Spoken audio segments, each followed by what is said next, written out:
ओम नमो भगवते वासुदेवाय। ओम ओम नमो नमो भगवते भगवते वासुदेवाय। वासुदेवाय। ओम नमो भगवते वासुदेवाय। ओम ओम नमो नमो भगवते भगवते वासुदेवाय। वासुदेवाय। ओम नमो भगवते वासुदेवाय। ओम ओम नमो नमो भगवते भगवते वासुदेवाय। वासुदेवाय। नारायणं नमस्कृत्य नारायणं नारायणं नमस्कृत्य नमस्कृत्य नरं चैव नरोत्तमं नरं नरं चैव चैव नरोत्तमम् नरोत्तमम् देवीं सरस्वतीं व्यासं देवीं सरस्वतीं सरस्वतीं व्यासं व्यासं ततो जयमुदीरये। ततो ततो जयमुदीरये। जयमुदीरये। नष्टप्रायेषु भद्रेषु नष्टप्रायेषु नष्टप्रायेषु भद्रेषु भद्रेषु नित्यं भागवत सेवया नित्यं नित्यं भागवत भगवति सेवया सेवया भगवते उत्तमा श्लोके भगवती भगवति उत्तमा श्लोके उत्तमाश्लोके भक्तिर्भवति नैष्ठिकी। भक्तिर्भवति भवति नैष्ठिकी। नैष्ठिकी। हरे कृष्णा, आप सबका स्वागत है। हरे हरे कृष्णा प्रभु कृष्ण जी, प्रभु जी, दंडवत सबका प्रणाम। प्रणाम। हाँ, प्रभु कल जी हरे कृष्णा, पल्लवी माता जी को होस्ट बना दीजिए प्लीज। रूमा माता जी आई। रूमा माता जी का देखती हूँ मैं प्रभु जी। नहीं मत प्रभु जी, वो देख नहीं रही है। कोई बात नहीं। हाँ, एक्चुअली कल आ, आपका जो तात्पर्य था बहुत बड़ा था, तो हम रूमा माता जी और पल्लवी माता जी के कमेंट नहीं ले पाए थे। तो अच्छा है पल्लवी माता जी आ गई हैं। अ, एक शब्द था उधर वरदान, भगवान के लिए वरदान आया था, शब्द वरदान। वरदान का अर्थ आप लोगों को शायद आता होगा। एक तो जो बहुत बड़ा दानी होता है उसके लिए ये शब्द यूज होता है, और दूसरा जो बहुत ही मधुर भाषी होता है। तो भगवान तो मधुर भाषी, भगवान के लिए शब्द यूज नहीं किया जा, ज्यादातर नहीं होता है। क्यों? मधुर भाषी है। तो उनको तो सारा ब्रह्मांड ही दान में दे रखा, उनके लिए दानी शब्द कहना इतना वो नहीं, शायद मधुर भाषी के लिए आया होगा। पल्लवी माता जी, आप कुछ कहना चाहेंगे? कल बहुत बड़ा लंबा तात्पर्य था, समय नहीं था। हरे कृष्ण प्रभु जी, दंडवत प्रणाम। ये तो प्रभुपाद जी बताए विश्वनाथ चक्रवर्ती ठाकुर जी के इस कमेंट्री से भी। और हाँ, एक बहुत सुंदर, फिर मैं उसको फॉलो की प्रभु जी। तीसरे स्कंद से विश्वनाथ चक्रवर्ती ठाकुर जी तीसरे स्कंद से भी उदाहरण देते हैं 3.2.7 का, कि हम्म, उद्धव जब भगवान को मिलते हैं वहां पर, तो तिरोधान के वक्त तो उसकी तुलना सूर्यास्त से की थी। और प्रभुपाद जी वहां पर लिखते हैं कि सूर्य का अस्त होते ही अंधकार स्वयं में छा जाता है। तो सूर्य को, और जो गोस्वामी जो उसी को फिर 11वें स्कंद का भी जो 31 चैप्टर है, वो भी बहुत सुंदर है। हाँ, उसको भी मैं पढ़ी। और उद्धव जब आगे पढ़ेंगे हम, जब उद्धव भगवान को परिक्रमा करके वहां से निकलते हैं, कितना हाँ, दुख हाँ, होता है उनको। तो हाँ, वहां भी करेक्ट। जो गोस्वामी जी कमेंट्री लिखते हैं, यहाँ यहाँ हम कल ही पढ़े थे कि समुद्र, द्वारका भले ही समुद्र ने निगल लिया हो, लेकिन वो नीच नीच धाम है भगवान का। वो द्वारका कहीं डूबी नहीं है। वो भले दिख रही हो वो डूब गई, लेकिन वो भौतिक स्तर पर है। वो भगवान का धाम आज भी वहीं पर है, द्वारका धाम आज भी वहीं पर है। हम्म, और ऐसा नहीं कि रात होती है तो लगता है कि रात ने सूरज को निगल लिया, लेकिन सूरज फिर से उदित होगा। तो वो नित्य रूप से सूरज ऊपर आकाश में है। ऐसे ही भगवान का धाम, भगवान स्वयं भी नित्य रूप से उपस्थित है। रात हो गई माने ये नहीं कि सूर्य को निगल ही लिया रात ने। तो ये हमारे ही दृष्टि का ये स्तर है कि हम नहीं देख पाते उन चीजों को। और एक चीज मुझे बहुत अच्छी लगी इसमें, कि प्रभुपाद जी उसके पीछे के तात्पर्य में प्रभुपाद जी लिखे हैं कि भगवान को ऐसा लगा कि ये यदुवंशी जो है, अगर मैं चला जाऊंगा तो ये पृथ्वी के ऊपर बोझ ही बने रहेंगे। हम्म, तो जब तक भगवान है साथ में, तभी तक हम पृथ्वी का, इस भूमाता का हम कुछ उनके लिए हम कार्य कर रहे हैं, ऐसा हम मान सकते हैं कि हाँ भगवान की सेवा कर रहे हैं, माने धरती माता भी हमसे खुश होगी। जब हम भगवान की सेवा छोड़ देंगे और खुद ही के लिए जीना शुरू कर देंगे, तो हम भी बोझी हो जाएंगे इस ये भूमाता। जी प्रभु जी, हरे वो कृष्ण। भी वो भी एक कारण था। बहुत सही आपने कहा। भगवान ने कहा भी है, उसमें लिखा भी है ऐसा, तो कि वो ऐसा होता भी है। क्योंकि भौतिक जगत में भी ऐसा होता है। अगर कोई आपका लीडर हो और लीडर गायब हो गया, तो उनके जो नजदीक लोग हैं वो लीडर बनने की कोशिश करते हैं, फिर अपने ढंग से चलाते हैं। तो अपना ढंग नहीं चलता, क्योंकि अ, वहाँ गड़बड़ हो जाती है। वो भगवान के ही निरीक्षण में होना चाहिए। इस वजह से भी यादवों को, क्योंकि ये मन में आता है कि यदुवंश को भगवान ने क्यों क्यों समेट लिया, तो कारण बहुत अच्छी तरह समझाया हुआ है पहले वाले श्लोक में। तो मैं 8वां श्लोक पढ़ता हूँ। श्री राजो वाच ब्रह्मण्यां पदान्यानां नित्यं वृद्ध उपसेविनां विप्रशापः कथम कथम अभूत वृष्णीनां कृष्ण चेतसाम। मेरे साथ। श्री राजो वाच श्रीराजोवाच ब्रह्मण्यानां वदान्यानां ब्रह्मण्यानां वदन्यानां ब्रह्मण्यानाम् नित्यं वृद्ध उपसेविनां नित्यं नित्यं वृद्धोपसेविनाम् मृत्युसेविनाम् विप्रशापः कथम अभूत विप्रशापः कथमभूत् अभूत् वृष्णीनां कृष्ण चेतसाम। वृष्णीनां वृष्णीनां कृष्णचेतसाम्। कृष्णचेतसाम्। श्री राजा उवाच। राजा उवाच, राजा ने कहा, यानी परीक्षित महाराज। ब्रह्मान्या, ब्राह्मणों के प्रति आदर भाव रखने वालों का, वदान्यान्या, दान देने वालों का, नित्यम सदैव, वृद्ध उपसेविताम, वृद्ध जनों की सेवा करने वालों का, विप्रशापः, ब्राह्मणों का शाप, कथम, कैसे, अभूत, घटित हुआ, वृष्णि नाम, वृष्णियों का, कृष्ण चेतसाम, कृष्ण के विचार में मग्न मन वालों का, क्योंकि वृष्णि तो कृष्ण के ध्यान में लीन रहते थे, तो उनका विनाश परीक्षित महाराज प्रश्न पूछते हैं हम लोगों के लिए। तो राजा परीक्षित, मेरे साथ पढ़िए। राजा परीक्षित ने पूछा, राजा राजा परीक्षित ने पूछा, परीक्षित ने अच्छा, पूछा, ब्राह्मणों ने उन वृष्णियों को कैसे शाप दिया ब्राह्मणों ने उन वृष्णियों को वृष्णि को कैसे शाप शाप साफ दिया किया। जो ब्राह्मणों के प्रति सदैव आदर भाव रखते थे। जो ब्राह्मणों के प्रति सदैव आदर भाव रखते थे, आदर भाव रखते थे। दानी थे। दानी दानी थे, थे। हाँ, मैं आपको कह रहा था ना, वदान्य वर्ण का अर्थ जो है दानी भी होता है, तो दानी ही होता है, मधुर भाषी भी होता है। और वृद्ध तथा सम्मानित पुरुषों की सेवा करते थे। और वृद्ध तथा वृद्ध सम्मानित तथा पुरुषों की सेवा सम्मानित करते थे, पुरुषों की बच्चों की सेवा सेवा करते करते थे, थे। तथा जिनके मन सदैव तथा तथा जिनके मन जिनके सदैव मन जिनके मन सदैव सदैव कृष्ण के विचारों में पूरी तरह लीन रहते थे। श्री कृष्ण के विचारों के में विचारों में पूरी तरह लीन रहते रहते थे। थे। ऐसे वृष्णि को शाप कैसे दे दिया, ये परीक्षित महाराज का प्रश्न है। तात्पर्य माता जी। हाँ, रोहिणी सुहासिनी माता जी, आप ही को होस्टिंग कीजिए माता जी। ठीक है, धन्यवाद माता जी। मैं पढ़ूं पहले। तात्पर्य श्रील प्रभुपाद की जय। श्रील प्रभुपाद जी के द्वारा। सामान्यतः ब्राह्मण लोग उन व्यक्तियों से रुष्ट हो जाते हैं जो ब्राह्मण जाति का अनादर करते हैं, जो दानी नहीं हैं और जो वृद्ध सम्मान्य व्यक्तियों की सेवा करने से मुकरते हैं। किंतु वृष्णि जन ऐसे ना थे। इसीलिए राजा परीक्षित ने उन्हें ब्रह्मणाय नाम अर्थात ब्राह्मण संस्कृति के निष्ठावान अनुयायी कहा है। यही नहीं, यदि ब्राह्मण लोग क्रुद्ध भी हो गए हों तो वे कृष्ण के ही परिवार वालों को क्यों शाप देने लगे? चूंकि ब्राह्मण विद्वान थे, इसलिए वे जानते रहे होंगे कि भगवान के निजी संगियों का विरोध करना अपराध होगा।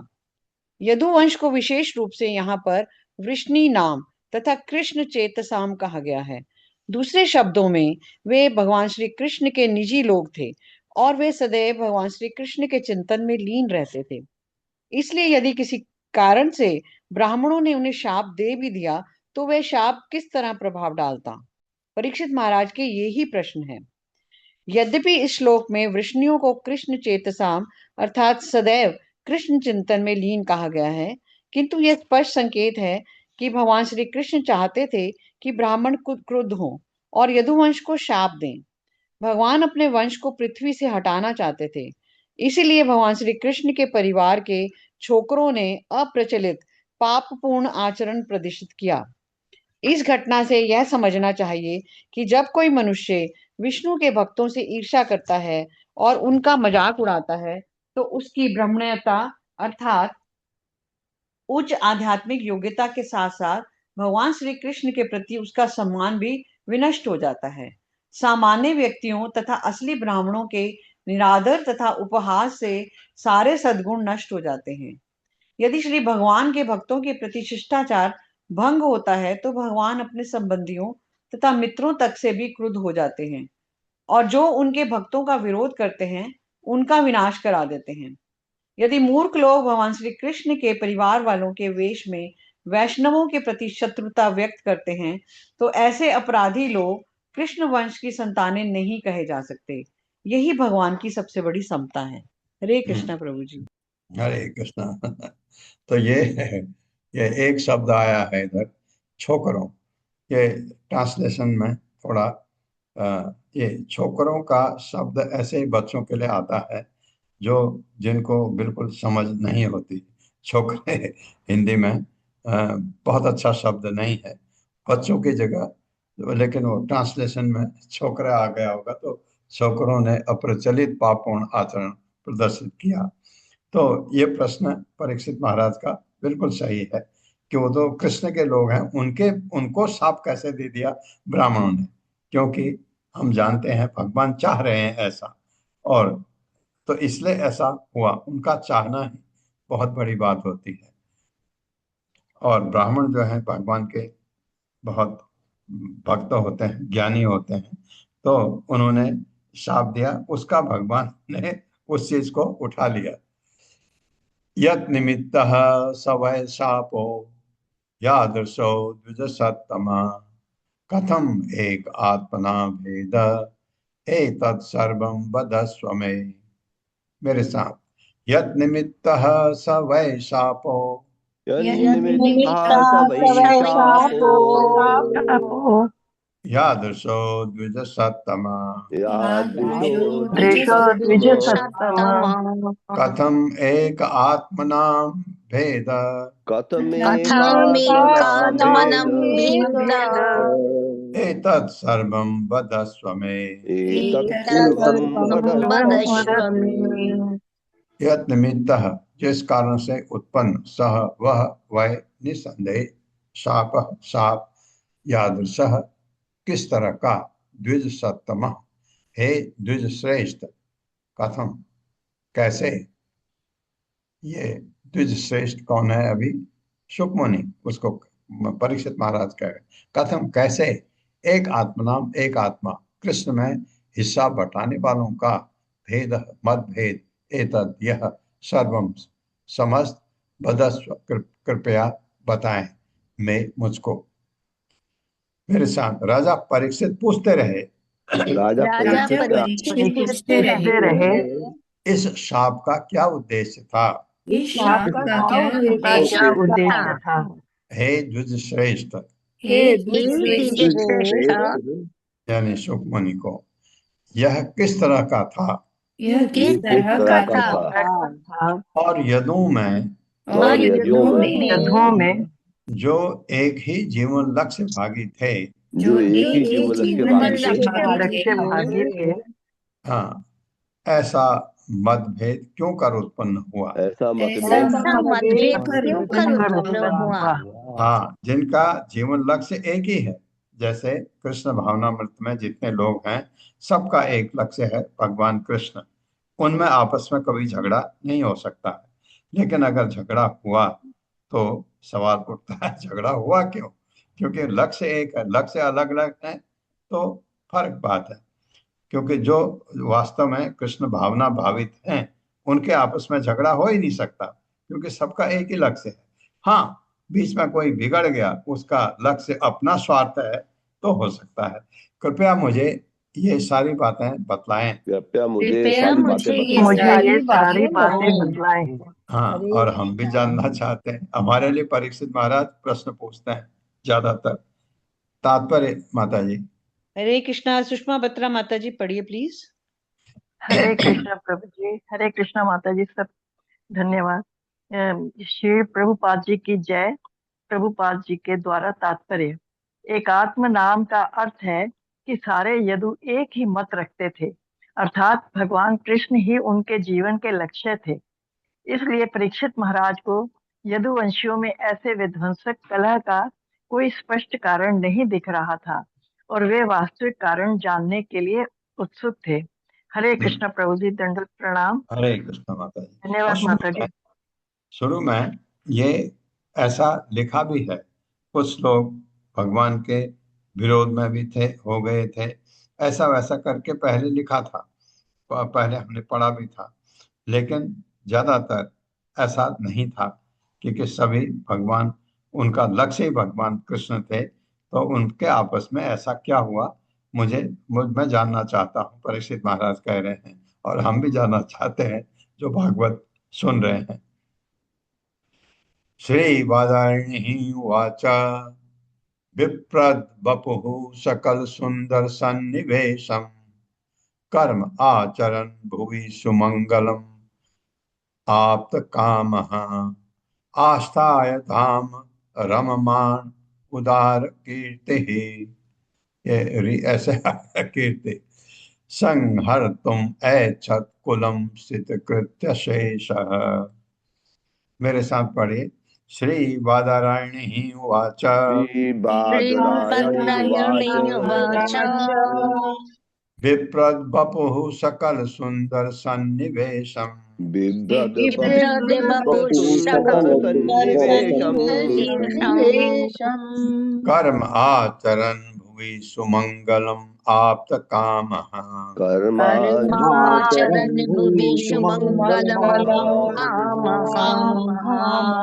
आस्थाय धाम रममाण उदार कीर्तिः आस्थाय धाम रममाण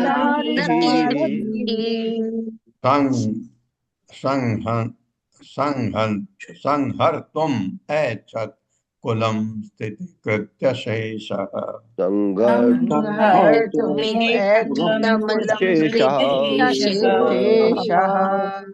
श्री वादायणी उवाच।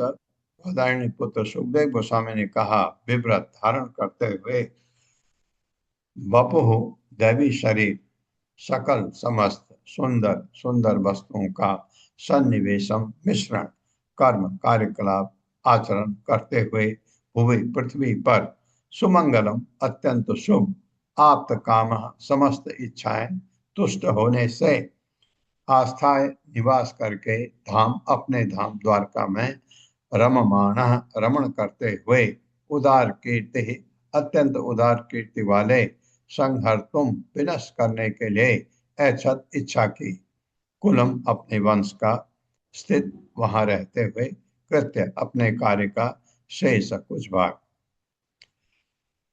मेरे साथ पढ़े। सुखदेव गोस्वामी ने कहा, सुखदेव गोस्वामी ने कहा समस्त सुंदर वस्तुओं के सम्मिश्रण स्वरूप अपने शरीर को धारण करने वाले भगवान ने पृथ्वी पर रहते हुए अत्यंत शुभ कार्यों को कर्तव्य परायणता के साथ संपन्न किया। यद्यपि वे बिना किसी प्रयास के अपनी सारी इच्छाएं पहले ही पूरी कर चुके थे।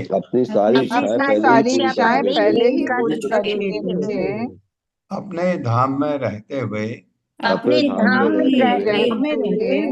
तथा जीवन का आनंद उठाते हुए अब भगवान ने जिनका महिमा गायन स्वयं उदार है अपने वंश का संहार करना चाहा, क्योंकि अब भी उन्हें कुछ थोड़ा सा कर्म करना शेष था।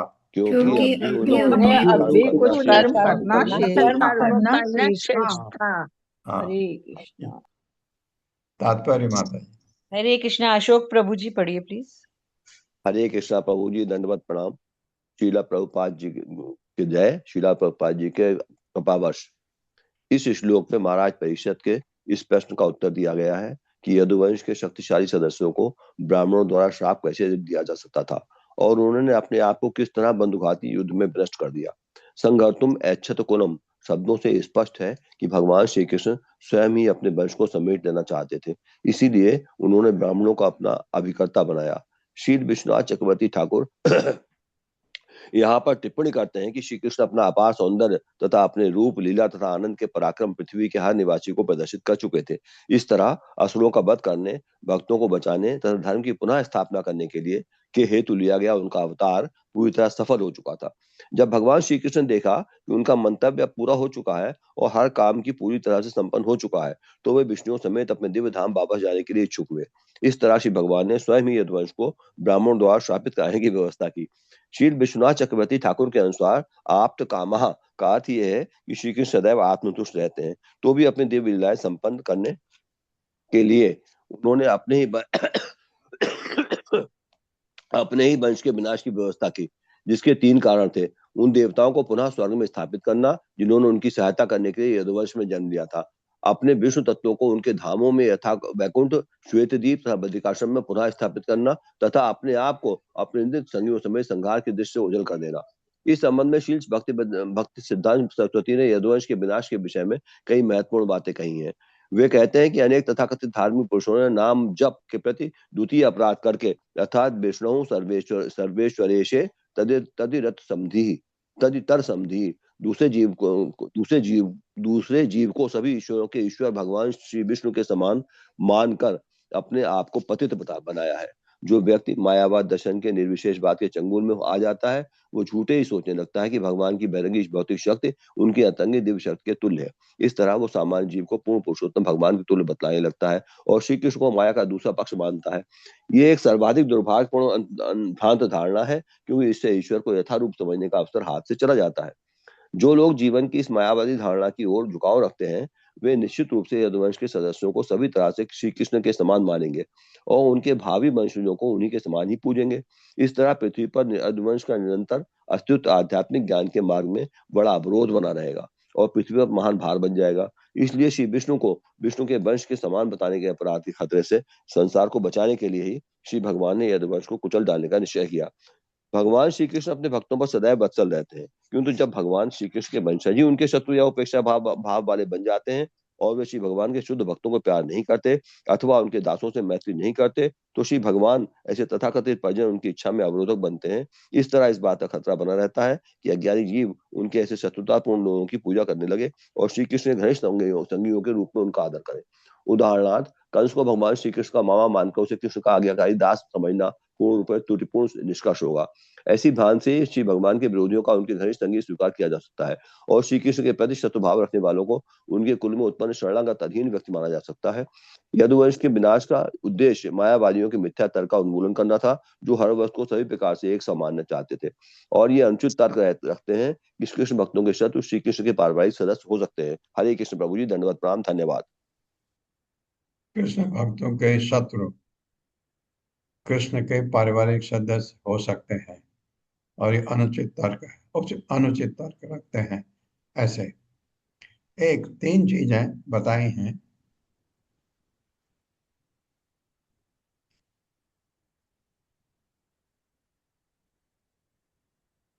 भगवान कृष्ण स्वयं ही अपने वंश को समेटना चाहते थे, इसलिए उन्होंने ब्राह्मणों को अपना अभिकर्ता बनाया, बहाना ब्राह्मण बन गए। श्री विश्वनाथ चक्रवर्ती ठाकुर टिप्पणी करते हैं कि श्री कृष्ण अपना अपार सौंदर्य तथा अपने रूप लीला आनंद के पराक्रम पृथ्वी के हर निवासी को प्रदर्शित कर चुके थे।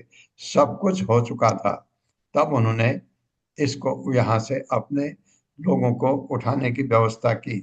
जो स्वर्ग से आए थे उनको स्वर्ग भेजना, तो वैकुंठ से आए थे वो वैकुंठ, क्योंकि दिव्य शरीर वाले और भी थे उनके साथ जो वैकुंठ से आए होंगे।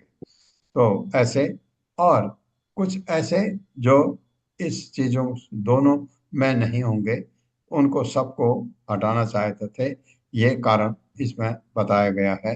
इसलिए उन्होंने जो ब्राह्मण का शाप था उसको बहाना लिया और अपने सारे यदुवंश को समेटने की व्यवस्था की।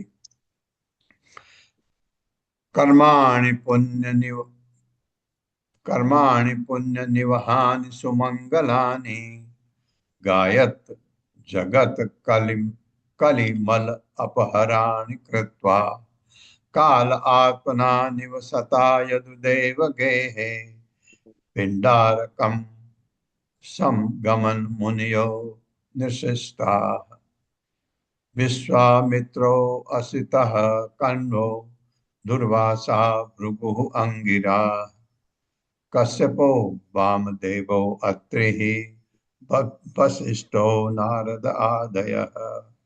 2 श्लोक है, मेरे साथ। कर्माणि पुण्य निवहानि सुमंगलानि कर्माणि पुण्य निवहानि सुमंगलानि गायत जगत कलि मल अपहराणि कृत्वा गायत हराणि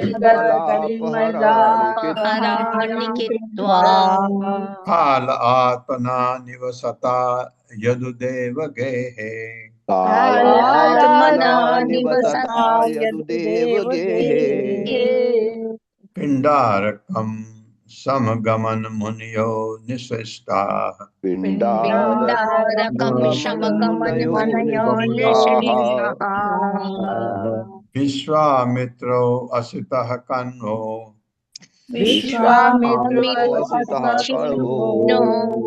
दुर्वासा भृगुः अंगिरा दुर्वासा भृगुरंगिरः कश्यपो वामदेवो अत्रिः कश्यपो वामदेवो वसिष्ठो नारद आदयः नारदादयः। कर्माणि सकाम कर्मों को पुण्य निवहान प्रदान करने वाले सुमंगलानि अत्यंत मंगलकारी गायक जिसके विषय में कीर्तन करते हुए जगत सारे संसार के लिए कलि वर्तमान पतित युग मल अशुद्धियां अपहरण हरण करने वाले कृत्वा संपन्न करके काल आत्मना जो काल स्वरूप है उसके द्वारा निवास करते हुए यदुदेव यदुओं के स्वामी वसुदेव के गेहे घर में पिंडारक नामक तीर्थ स्थान में समगमन वे गए।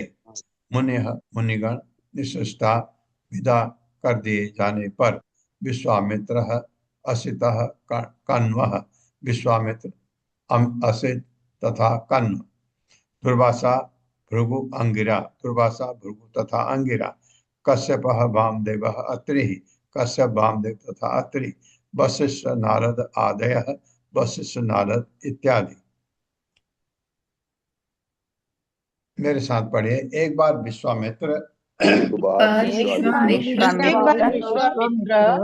असित कण्व दुर्वासा भृगु अंगिरा कश्यप वामदेव अत्रि तथा वशिष्ठ मुनियों ने नारद तथा अन्यों के साथ मिलकर प्रचुर पुण्य प्रदान करने वाला परम सुख लाने वाला तथा मात्र उच्चारण करने से समस्त जगत के कलयुग के पापों को दूर करने वाला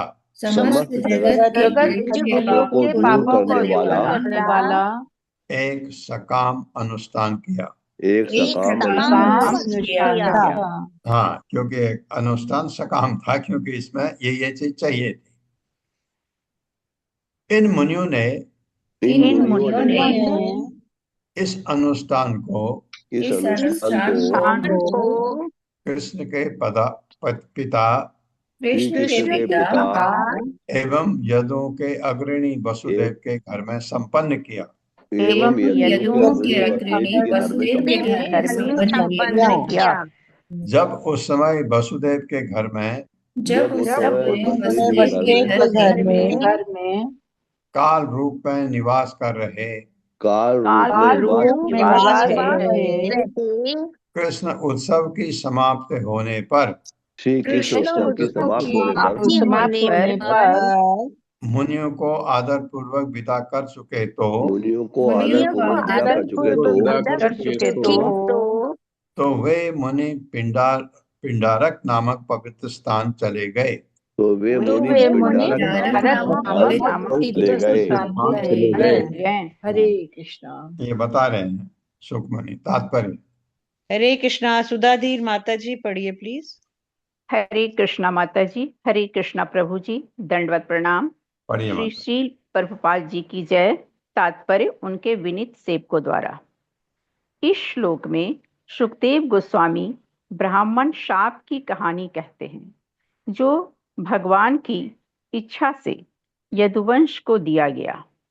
श्रीधर स्वामी के अनुसार कुछ धार्मिक अनुष्ठानों से तथा अश्वमेघ यज्ञ से पुण्य फल उत्पन्न होते हैं। दूसरी ओर अपनी संतान के लालन पालन जैसे कार्यकलापों से वर्तमान काल में तुरंत आनंद मिलता है, जबकि प्रायश्चित के रूप में किए गए अनुष्ठान पापों को दूर भगाते हैं। किंतु श्लोक 11 में जिन धार्मिक कार्यों का उल्लेख हुआ है, जिन्हें कर्माणि पुण्य निवाहिनी सुमंगलानि गायत जगत कलील मलापहराणी शब्दों द्वारा सूचित किया गया है, वे सभी प्रकार से पवित्र थे। वे प्रचुर पुण्य एवं प्रसन्नता उत्पन्न करने वाले थे और इतने शक्तिशाली थे कि इन अनुष्ठानों के महिमा गान से ही कलयुग के सारे पाप दूर हो जाते थे। ऐसे शुभ धार्मिक अनुष्ठान संपन्न करने के लिए वसुदेव के घर में बुलाए गए मुनियों को समुचित भेंटें देकर तुष्ट किया गया और फिर कृष्ण द्वारा उन्हें पिंडारक के लिए विदा कर दिया गया, जो अरब सागर में गुजरात के समुद्री तट से लगभग 2 मील दूरी पर स्थित है। आज भी इसका प्रचलित नाम पिंडारक ही है। यहाँ पर महत्वपूर्ण बात यह है कि कृष्ण को कालात्मना अर्थात काल का रूप या परमात्मा कहा गया है। भगवत गीता के 11वें अध्याय में भगवान कृष्ण अर्जुन के समक्ष कुरुक्षेत्र के युद्ध में भार स्वरूप राजाओं तथा सेनाओं का संहार करने के लिए काल रूप में प्रकट हुए होते हैं। इसी प्रकार कालात्मना निवस्ता यदुदेव गेहि, कृष्ण अपने पिता वसुदेव के घर में काल के रूप में निवास कर रहे थे। इस प्रकार यह सूचित कर रहे थे कि उनकी इच्छानुसार उनके वंश के विनाश का समय निकट आ रहा था। धन्यवाद माता जी। हरे कृष्णा प्रभु जी, दंडवत प्रणाम। धन्यवाद माता जी, धन्यवाद। क्रीडन्तः तान् उपभृज्य कुमारा यदुनन्दना उपसंगह्य प्रपुच्छुः अविनीताविनीतवत् ते वेशयित्वा स्त्रीवेशे शाम्बं जाम्बती सुतम् ऐसा पृच्छति वो विप्रा अंतर्वत्नी असित ईक्षणा प्रष्टुम विलज्जति साक्षात् प्रभूत अमोघ दर्शना प्रशोषन्ति पुत्र कामा किम स्वित संजनयिष्यति। मेरे साथ क्रीडन्तः तान् उपभृज्य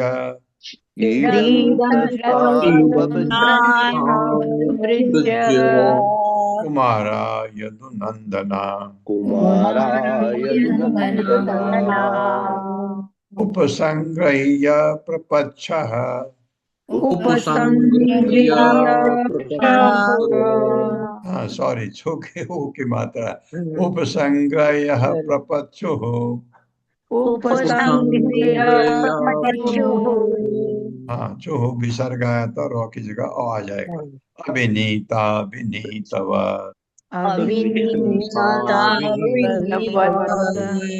ते वेशयित्वा स्त्रीवेश देवेशयित्वा साम्बं जाम्बती सुतम् साम्बं जाम्बती सुतम् एषा पृच्छति वो विप्रा एषा पृच्छति वो विप्रा अंतर्वत्नी असित ईक्षणा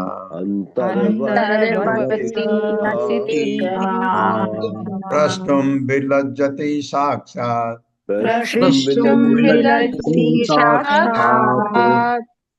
प्रभूत अमोघ दर्शना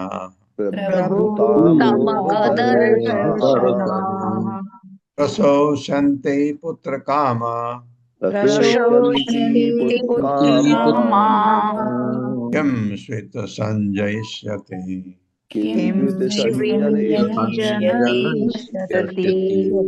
क्रीडन्तः खेलते हुए तान उन मुनियों को उपब्रज पास जाकर कुमारा छोटे बालकों ने, यहाँ पर शब्द ठीक है, यदुनंदना यदुवंश के पुत्र उप संग्रह्य मुनियों के चरणों को पकड़कर प्रपच्छु पूछा, अभिनीता विनीत नहीं, उदंड उदंड भाव से पूछा। ये देखो काल काम कर रहा है ना अपना।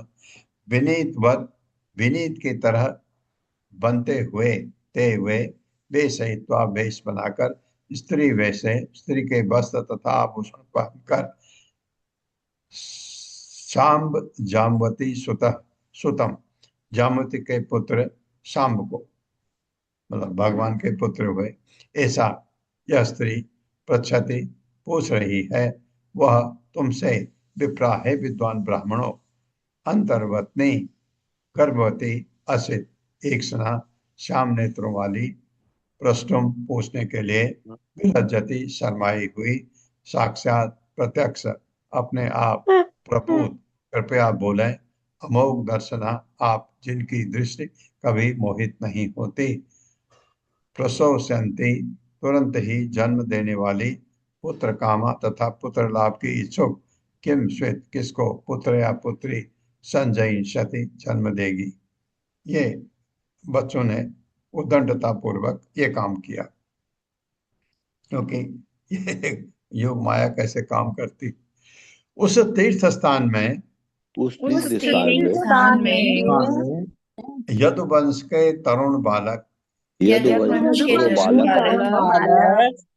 जामवती के पुत्र शाम्ब को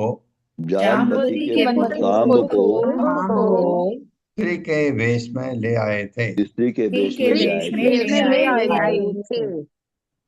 उन बालकों ने खिलवाड़ करते हुए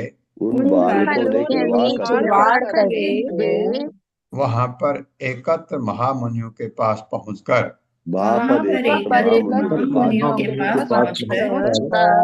हाँ पिंडारक में उनके चरण पकड़ लिए और बनावटी विनयशीलता से उदंडता पूर्वक उनसे पूछा, हे विद्वान ब्राह्मणों, यह श्याम नेत्रों वाली गर्भिणी स्त्री हाँ जो शाम्ब था, आप लोगों से कुछ पूछना चाहती है। वह अपने विषय में पूछने में अत्यधिक लज्जा रही है।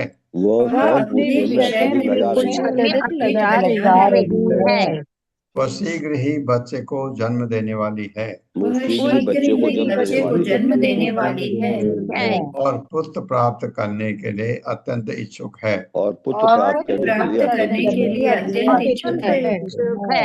क्योंकि आप सभी अच्युत दृष्टि वाले महामुनि हैं, क्योंकि आप सभी अमोघ दृष्टि वाले महामुनि हैं, अतः कृपा करके हमें बताएं कि इसकी संतान बालिका होगी या बालक। इसकी संतान बालिका होगी या बालक। हाँ, ये उदंडता पूर्वक कार्य किया यदुवंश के बालकों ने। हरे कृष्ण। तात्पर्य माता जी। हरे कृष्णा। ललिता माता जी पढ़िए प्लीज। हरे कृष्ण माता जी। हरे कृष्ण। श्रील प्रभुपाद जी की जय। तात्पर्य श्रील प्रभुपाद जी के सेवकों द्वारा। श्रील भक्ति सिद्धांत सरस्वती ठाकुर ने निम्नलिखित टीका की है। नारद इत्यादि मुनि ब्राह्मण थे और भगवत भक्त थे, अतः उनके प्रति यदुवंशी बालकों का उद्दंड व्यवहार भगवान कृष्ण के मार्ग से विचलन का द्योतक था। इसी तरह यद्यपि प्राकृत सहजिया अपने को कृष्ण का घनिष्ठ संगी मानते हैं, किंतु ऐसे झूठे भक्तों को समाप्त करने के लिए परम दयालु भगवान का संकल्प पूर्णतया उचित है। ऐसे धूर्त कभी भी कृष्ण की असली सेवा नहीं करते। यदु कुमारों का छल ऊपर से विनीत कहा गया है, जिसका तात्पर्य यह है कि वे कुमार विनीत नहीं थे, इसलिए भगवान के परिवार द्वारा वैष्णवों का उपहास किए जाने से भगवत भक्तों के प्रति महान अपराध हुआ। ऐसी ही घटना श्री चैतन्य महाप्रभु की लीलाओं से के समय घटी, जब उनकी माता ने श्री अद्वैत आचार्य का अपमान किया। श्री चैतन्य महाप्रभु ने महान वैष्णव के प्रति किए इस अपराध को स्वयं सुधारा और इस तरह महाप्रभु ने अपनी उदारता सिद्ध की। यदुवंश के विनाश की कृष्ण लीला भी उनके भक्तों के प्रति दया का प्रदर्शन थी। यदु कुमारों ने ब्राह्मणों, वैष्णव तथा ऋषियों को इंद्रिय तृप्ति के भौतिक ज्ञान से मूर्खों की तरह विहीन मानकर ही जामवंती पुत्र सांब को स्त्री का वेश धारण कराकर संत सभा का मजाक उड़ाना चाहा था। भगवान कृष्ण ने यह पाठ पढ़ाना चाहा कि महान भगवत भक्तों के प्रति अपने संगी सांब्य द्वारा किया गया ऐसा अपराध यदुवंश के विनाश का कारण बनेगा, जो कि उसकी लीला का ही अंग होगा। आधुनिक काल में गौड़ीय वैष्णव संप्रदाय के अंतर्गत भी ऐसा ही दुर्व्यवहार दिखाई पड़ा। अवैध व्यक्ति अपने अनुयायियों को स्त्री का वेश प्रदान करने का छल चालू कर चुके हैं। यह कार्य कृष्ण के प्रति एक प्रकार का अपराध माना जाता है। कृष्ण भक्ति को इस तरह सस्ता बनाने एवं उनका मजाक उड़ाने का ऐसा प्रयास वास्तव में असली वैष्णव के प्रति द्वेष के कारण है, क्योंकि ये वैष्णव वैदिक वाम्य के विधि विधानों के अनुसार श्रद्धा पूर्वक भक्ति में लगे रहते हैं। इस प्रकार रूप गोस्वामी ने कहा है, श्रुति स्मृति पुराणादि पंचरात्र विधि विना एकांत की हरि भक्तिर उपपातायेव कल्पते। यदि कोई भगवान के प्रति अपनी अत्यधिक भक्ति दिखाना चाहता है, किंतु यदि उसकी भक्ति विधि, श्रुति, स्मृति, पुराणों तथा नारद पंचरात्र जैसे शास्त्रों के आदर्श नियमों का उल्लंघन करती है, तो उसका तथाकथित भगवत प्रेम लोगों को आध्यात्मिक प्रगति के शुभ मार्ग से हटाकर केवल समाज में विघ्न उत्पन्न करेगा। भक्ति रसामृत सिंधु 1.2.101 कृष्ण लीला में पुरुष द्वारा किसी स्त्री के वस्त्र निकाल लेने का मंतव्य इस तथ्य की ओर संकेत करता था। ऐसा कर्म कृष्ण भक्तों को ठगने तथा उनका मजाक उड़ाने के समान है। सांब भगवान का निजी संगी था, किंतु भावी संकट जो कि श्री चैतन्य महाप्रभु के सड़े गले अनुयायियों द्वारा कलयुग में उत्पन्न होना था, उसका अग्रदूत बनकर सांब ने जीवों की सहायता करने के लिए उपदेशात्मक लीला प्रदर्शित की, जिससे वे भक्ति के सही मार्ग पर चल सके। इन बालकों ने मुनियों से कहा, हे ऋषियों, हे ब्राह्मणों, हे नारद तथा अन्य महापुरुषों, क्या आप लोग यह बता सकते हैं कि इस गर्भवती स्त्री के गर्भ से पुत्र उत्पन्न होगा या पुत्री। शुद्ध वैष्णव को इस तरह संबोधित करके उन्होंने आधुनिक युग में सखी सखी भेक की उस प्रथा चलाने वाले वंचक संप्रदायों का पूर्वानुमान कर लिया था, जिसमें पुरुषों को गोपियों की सखियों की तरह वस्त्र पहनाए जाते हैं। यह अवैध कार्य भगवान के शुद्ध भक्तों का अपमान एवं उपहास स्वरूप है। अनेक छद्म योगी जो यह सोचते हैं कि मोक्ष के मंच पर उच्च कोटि की भक्ति वितरित करते हैं, केवल उन व्यक्तियों को शुद्ध भक्त का पद प्रदान करने का प्रयास करते हैं जो मधुरति आध्यात्मिक जगत में भगवान का माधुर्य प्रेम के दिव्य आस्वादन से पूर्णतया अनजान होते हैं। यद्यपि वे यह जानते हैं कि सामान्य जनता भगवान के मुक्त संज्ञों का अनुकरण करने के लिए अयोग्य है, किंतु वे सामान्य व्यक्तियों को अश्रुओं, द्रवित हृदय तथा रोमांच जैसे आध्यात्मिक सिद्धि के अलंकारों से सज्जित कर देते हैं। इस तरह से कपटी योगी ऐसी विधि चला देते हैं जिससे संसार भ्रमित होता है। चूंकि श्री चैतन्य महाप्रभु समझ चुके थे कि ऐसे छद्म योगियों का कुयोगियों के द्वारा उत्पन्न महान संकट का पूर्वानुमान कर पाना कलयुग में असंभव है, इसलिए उन्होंने उनमें कामोत्तेजक वस्तुओं के प्रति अविवेकपूर्ण इच्छाओं की छूत लगा दी, जिससे सामान्य व्यक्ति ऐसे छद्म योगियों को शुद्ध भक्ति के पथ से भटकते हुए समझकर पहचान सकें। यदुवंश के बालकों द्वारा जिन्होंने सांब को स्त्री वेश में प्रस्तुत किया था, ब्राह्मणों तथा वैष्णवों का उपहास करने तथा उनके परिणाम स्वरूप यदुवंश का विनाश से अनंतः अंतिम रूप से सहजिया संप्रदायों की व्यर्थता को प्रकट कर दिया है। श्रील जीव गोस्वामी ने पुष्टि की है कि यदुवंश के छोकरों द्वारा प्रदर्शित विनयशीलता का अभाव स्वयं भगवान के द्वारा ही की गई व्यवस्था थी। दूसरे शब्दों में यदुवंश के सदस्य अंतोगत्वा भगवान कृष्ण के संगी हैं और भगवान के उपदेशात्मक लीला में सहायक बनने के लिए ही उन्होंने अनैतिक प्रतीत होने वाले ढंग से आचरण किया। हरे कृष्ण प्रभु। धन्यवाद। धन्यवाद माता जी, धन्यवाद। ये एक चीज इससे आती है कि भगवान की भक्ति करने का प्रभुपाद कितने महान थे। प्रभुपाद ने भक्ति करने का एक तरीका बनाया। कितने कितने कठिन काम किए उन्होंने। सब आप देखिए, सुबह मंगल आरती से लेकर के सायं आरती तक सारे नियम बना के गए प्रभुपाद। आप अब विचलित होना चाहें तो नहीं हो सकते हैं, आपको इस कॉन्सेप्ट बाहर होना पड़ेगा, क्योंकि सब चीज उन्होंने बताया। ये ऐसे करना है, ये ऐसे करना है, ये ऐसे करना है, ये ऐसे करना है, सब सब। और क्योंकि भगवान की कृपा थी उनके ऊपर, भगवान का आशीर्वाद था, तो उनके भक्तों ने बिल्कुल वैसे उठा के शुरू किया। क्योंकि अगर कहीं थोड़ी गड़बड़ हो जाती है, वैसे ही आगे को बढ़ती। तो वो सब नियम बने हैं। कोई कहीं पर आप कैसे, पहले आपको आप भगवान की पूजा करने जाते हैं, आरती करने जाते हैं, पहले अपने को शुद्ध करें। पहले आपको आचमन करना है, पहले आपको आचमन करना है, आपको गायत्री पढ़नी है मंत्र 10 बार, तब आप जाकर के, और कैसे मंदिर में आप घुसते हैं वो भी तरीका है।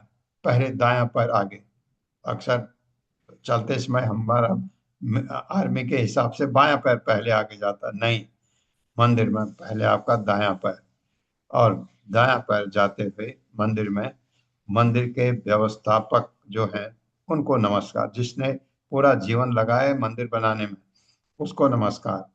उसके बाद उनके गुरु को नमस्कार, यानी जिस गुरु से उन्होंने दीक्षा ली है, जिस गुरु को उस मंदिर में माना जाता है। क्योंकि हर एक मंदिर में ये गुरु अलग अलग हो सकते हैं, क्योंकि जिनसे दीक्षा ली है उन्होंने। उसके बाद आते हैं आपके अ, अ, प्रभुपाद। प्रभुपाद के बाद प्रभुपाद के गुरु, उनको जितने वहां हैं उनको नमस्कार करते हुए फिर अ, फिर आपको वहां तुलसी है, वहां आपके पंच तत्व हैं उनको नमस्कार। उसके बाद गौरांग निताय हैं उनको नमस्कार। उनके बाद राधा कृष्ण है उनको नमस्कार करते हुए, ताली बजाते हुए आपको जाना होता है, मन में ये चीज सोचते हुए। तो नियम बने बने हैं, आप वो नियम को टाल नहीं सकते। ऐसे प्रभुपाद सब बना के गए ताकि आप कभी गलती न करें उस चीज में। नहीं तो अपने मनमाने ढंग से प्रभुपाद ने ऐसा कहा है मैं कुछ अलग करूं, नहीं। आपको इस्कॉन में पूजा करनी है तो ऐसे करनी है, एक एक स्टेप बनी है। उसी तरह से अ, भगवान का जो किचन है जहाँ भगवान का भोग बनता है वहां पर नियम है। तो ये नियम तो आप तोड़ नहीं सकते, तोड़ते हैं तो अब वो पता लग जाता है। तो ये जो इसमें भक्ति के ये बताया है, इन्होंने मुनियों को पूछा, लेकिन उदंडता थी, उदंडता थी। काल करवाया उनसे ऐसा, क्योंकि भगवान चाह रहे थे ये करना। भगवान ने कुरुक्षेत्र का युद्ध भगवान चाहते थे, क्योंकि वो पृथ्वी का भार हटाना चाहते थे, क्योंकि बहुत ऐसे अहंकारी राजा हो गए थे जो जनता के लिए ठीक नहीं थे। और लेकिन भगवान कैसा चतुर व्यवहार करते थे, उनको समझाने के लिए दूध बन के भी जाते हैं। अरे ठीक है, तुम आधा नहीं दे सकते हो, कौरवों को कहा वो 5 भाई हैं उनको एक एक गांव दे दो, 5 गांव दे दो। और साथ ही उनका काल काम करता है कि दुर्योधन तुम मत मत मान इस चीज को। दुर्योधन ने कहा नहीं, सुई के नोक के बराबर भी नहीं दूंगा ये। तो ताकि आपको न लगे ऐसा कि उन्होंने कुछ नहीं किया, वो तो पहले से चाह रहे थे ये युद्ध हो और ये भार काम हो किसी तरह से, ऐसा। ओम अज्ञानतिमिरान्धस्य ज्ञानाञ्जनशलाकया चक्षुरुन्मिलितमेन तस्मै श्रीगुरवे नमः। नमो विष्णुपादाय कृष्णप्रेष्ठाय भूतले श्रीमते भक्तिवेदांत स्वामिनिति नामिने। नमस्ते सरस्वती देवे गौरवाणी प्रचारिणे निर्विशेष शून्यवादी पाश्चात्य देश तारिणे। जय हो श्री कृष्ण चैतन्य प्रभु नित्यानंद श्री अद्वैत गदाधर शिवासादि गौर भक्त वृंद। हरे कृष्णा कृष्ण कृष्ण हरे हरे, हरे राम राम राम हरे हरे। पल्लवी माता जी। हरे कृष्ण प्रभु जी। मैं इसका ये पिंडारक स्थान क्या है प्रभु जी, ये मुझे समझ में नहीं आया। हाँ, पिंडारक ये गुजरात में ही है। वहाँ किनारे से 2 मील आगे बताया गया है। मैंने भी देखा नहीं, लेकिन एक जहाँ भगवान ने उनको जाने के लिए कहा वो वहीं गए। जी, शायद गुजरात द्वारका यात्रा गई थी ना हमारे मैंगलोर से। हाँ, हम तो गए थे, लेकिन पिंडारक नहीं गए हम। ओके। मुझे मुझे याद नहीं है। हाँ, एक चीज हम नहीं जा पाए थे। कुछ लोग गए थे, उनको बीच में ले गए थे, बीच ले गए थे, क्योंकि हम थक गए थे, हम नहीं गए। कुछ लोग गए थे बीच में, वहाँ कहीं है तो, लेकिन इसका पता चल जाएगा। तो गुजराती बहुत हैं। कोई अभी अगर आएंगे या यात्रा में आएंगे, हाँ अभी मैं पूछूंगा उनसे। जी, और अभी भी अगर कोई यात्रा गए थे तो हैंड रेस कर सकते जिनको पता है तो। और ये विश्वनाथ चक्रवर्ती ठाकुर जी की कमेंट्री में मैं देख रही थी, तो वो लिखे हैं कि ये जो श्राप मिला, तो ब्राह्मणों के श्राप से अपने परिवार को नष्ट करने की इच्छा भगवान ने व्यक्त की थी, क्योंकि हम्म। उनके 3 कार्य करने शेष थे। 3 कार्यों के बारे में यहाँ पर बताया है हाँ, कि 3 का। यदुओं, हाँ, यदुओं में जो देवताओं के अंश थे, क्योंकि भगवान जैसे आप बोले कि ब्रह्मा जी को पहले ही ब्रह्मा जी के द्वारा उन्होंने बता दिया सभी देवताओं को कि आप लोग द्वारका, वृंदावन, मथुरा ऐसे स्थलीय स्थानों में स्थलियों में आप लोग अपना अपना जन्म ले लीजिए सेवा के लिए। तो एक तो उनको भेजना था देवताओं को, और कुछ अंश जो थे वो वैकुंठ से उनके नित्य पार्षद भी आए हुए थे, तो उनको वैकुंठ में भेजना था, जैसे श्वेत द्वीप है, बद्रिकाश्रम है और अन्य कोई स्थान है वहां पर पुनः स्थापित करना था। और तीसरा कारण था कि अपने जो शाश्वत सहयोगी है उनको ये जो भौतिकतावादी लोग हैं उनकी दृष्टि से उनको विलीन हो जाना था। तो ये 3 कारण बताए। हरे कृष्ण। हरे कृष्णा। धन्यवाद माता। हरे कृष्णा। आप सबका हरे बहुत बहुत हरे धन्यवाद है। कृष्णा। हरे धन्यवाद हरे हरे धन्यवाद माता जी। कृष्ण।